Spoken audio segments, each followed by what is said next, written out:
Les frigos ont fait le plein, les menus sont prêts et les derniers réglages de tireuses à bière pratiquement faits.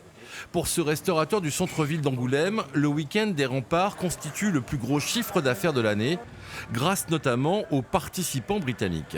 Des gens qui ont des autos entre 30, 40 et 250 000 ou 300 000 euros, automatiquement ils ont un pouvoir d'achat qui est quand même supérieur à des festivaliers, bandes dessinées ou autres.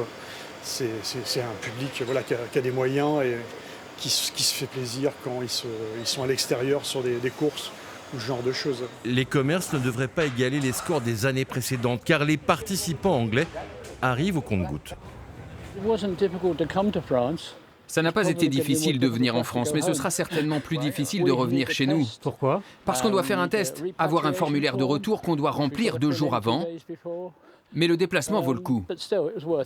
L'organisation du circuit des Remparts a dû modifier certains plateaux automobiles, notamment ceux qui accueillent des marques anglaises.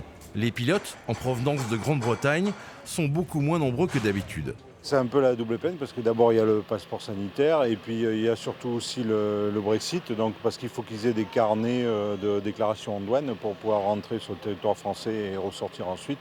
Et ils ne sont pas encore habitués à ça. Les inscriptions britanniques auraient ainsi baissé d'environ 65% pour cette édition 2021.